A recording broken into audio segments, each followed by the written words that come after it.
खरसिया से खबर है। लोकसभा चुनाव के मद्देनजर आज खरसिया के ग्राम चपले में छत्तीसगढ़ के मुख्यमंत्री विष्णुदेव साय का आगमन हुआ। पुलिस की कड़ी सुरक्षा व्यवस्था के बीच सीएम विष्णुदेव साय का हेलीकॉप्टर से आगमन हुआ। इसके पश्चात फूल मालाओं से स्वागत सत्कार के साथ सैकड़ों महिला पुरुषों ने भाजपा में प्रवेश किया, जिनका भाजपा का गमछा पहनाकर पार्टी में स्वागत किया गया। सीएम विष्णुदेव साय ने चपले के विशाल जनसभा को संबोधित किया एवं मोदी की सरकार की उपलब्धियों को गिनाते हुए कांग्रेस पार्टी पर तंज भी कसा। महतारी वंदन योजना के हमेशा चलते रहने का वायदा महिलाओं से किया। उन्होंने कहा कि जब तक आप मुझे सरकार में रखेंगे तब तक महतारी वंदन योजना का लाभ आपको मिलता रहेगा। बता दें कि सीएम को सुनने भारी संख्या में भीड़ जुटी थी, जिसमें महिला, पुरुष, बच्चे, भाजपा के कार्यकर्ता, मीडिया के साथ ही भारी संख्या में पुलिस बल की तैनाती की गई थी। आइए सुनते हैं सीएम विष्णुदेव साय क्या कुछ कहते हैं। सरकार से बाहर आपन करता है, उसने ये लोकसभा के चुनाव में भी इस समय मामला एक भी सीट लेने देना नहीं है। पूरा 11 के 11 सीट रायगढ़ सहित छत्तीसगढ़ के भारतीय जनता पार्टी ला जीता के हमारे देश के यशस्वी प्रधानमंत्री दिला देना है। ये कांग्रेस 5 साल छत्तीसगढ़ के लूटे के काम करिस, छत्तीसगढ़ के जनता के ठगे के काम करिस। ये लबरा ठगरावन 2018 के चुनाव में बड़े बड़े वादा करे रहे, 36 क्षण वादा जन घोषणा पत्र जारी करे रहे।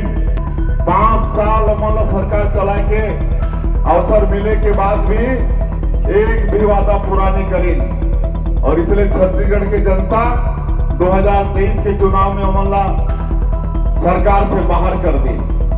बल्कि 5 साल में पूरे छत्तीसगढ़ का भ्रष्टाचार के गढ़ बना दी, अपराध के गढ़ बना दी। आज भ्रष्टाचार के आरोप में कई ठन कांग्रेस के नेता और सरकार का सहयोग करने वाला अधिकारी मन आज जेल के अंदर में चक्की पीसत है। 6-6 महीना, 1-1 साल, 1.5 साल होगी, आज उमन के जमानत नहीं होते, जमानत बराबर खारिज होते। एक नेता के तो बार बार जमानत की अर्जी लगाते तो हाई कोर्ट के फटकार हो, इसे भी बंद हो जाएगा। मैं मुख्यमंत्री के रूप में आप उनके सामने में खड़ा हूं।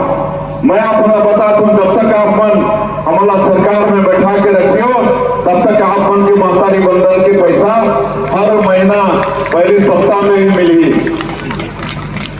आज मन हमारे मोदी जी के सिर फोड़े के बात करो, कोई कहते हैं कि मोदी जी का शराफत है कि मोदी जी मर जाए। आज ऐसा तो मुद्दा बीन होगी नहीं कांग्रेस अमन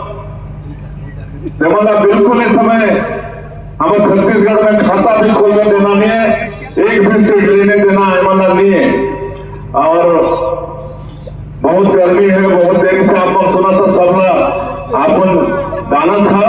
आप सबसे मैं निवेदन करे बनाए हूँ, आप मन के बीच के, आप मन के भाई, आप मन के बेटा, यहाँ बरगढ़ खोला क्षेत्र के हमारे राठिया बंधु मन भी बहुत आईन हुए हैं। आज एक गौरव की बात है कि राठिया समाज के श्री राधेश्याम राठिया जी हमारी पार्टी के प्रत्याशी हैं, और आज आदिवासी मुख्यमंत्री की बहुत बात हो रही है। आज हमारे भारतीय जनता पार्टी, हमारे प्रधानमंत्री जी एक आदिवासी के बेटा ला मुख्यमंत्री बनाएंगे, आप मन के मांगला भी पूरा करी से, तब आप मन के भी फर्ज है कि आप मन भी मोदी जी के मान और सम्मान रखा। आने वाला चुनाव में आप सबके बहुमूल्य वोट कमल छाप पे मिले। आज देश के सर्वोच्च पद, राष्ट्रपति के पद में आज हमारे आदिवासी समाज के हमारी बहनी श्रीमती द्रौपदी मुर्मू बैठी थी। ये पूरे देश के आदिवासी समाज के लिए गौरव की बात है।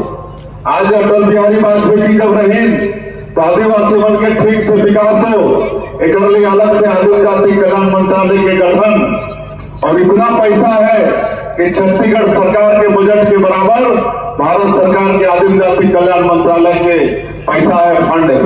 ये सब वास्तव में आदिवासी मन की चिंता करने वाला कोई पार्टी है तो भारतीय जनता पार्टी है और नरेंद्र मोदी जी है।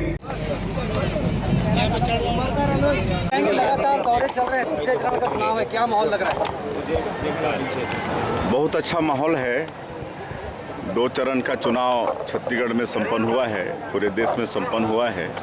और छत्तीसगढ़ में पहले चरण में 1 लोकसभा बस्तर का मतदान संपन्न हुआ है और दूसरे चरण में 3 लोकसभा राजनांदगांव, कांकेर और महासमुंद का मतदान संपन्न हुआ है। और जो फीडबैक हम लोग को मिल रहा है उसके अनुसार मतदान का प्रतिशत भी बहुत अच्छा है और भारतीय जनता पार्टी के पक्ष में मतदाताओं का बहुत रुझान है। वो चारों सीट भारतीय जनता पार्टी जीत रही है और तृतीय चरण में 7 लोकसभा है।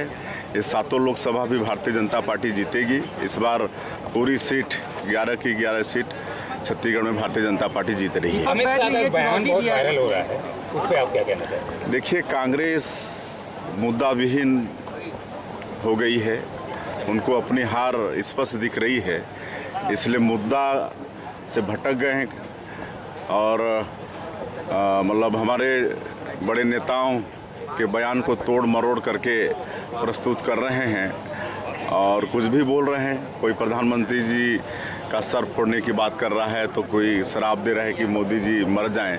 तो ये सब कोई बड़े लोगों के मुंह से शोभा देता है क्या? आज कांग्रेस में भगदड़ मच गई है, कांग्रेस के परिवार में बिखरा हो गया है।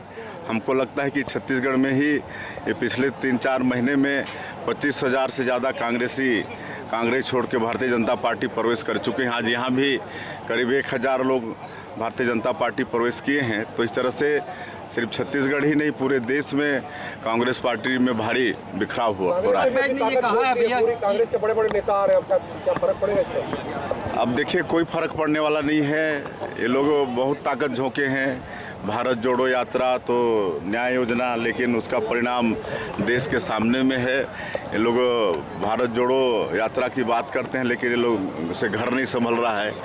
तो अब देश की जनता का, छत्तीसगढ़ की जनता का विश्वास कांग्रेस पार्टी खो चुकी है। अब ये लोग कुछ भी करेंगे तो जनता विश्वास करने वाली नहीं है। दीपक भाई ने बीजेपी को चुनौती दी है, ये कहा है कि आरक्षण विधेयक राजभवन में पड़ा हुआ है, अगर हिम्मत है तो उसको लागू करवाएं। अब देखिए, आरक्षण पिछले समय 5 सालों की सरकार में थे तो हाईकोर्ट में ठीक से पैरवी सरकार के तरफ से हुआ नहीं, बल्कि आपत्ति लगवाए और जो आपत्ति करता थे उनको पिछली सरकार में बड़ा बड़ा पद मिला।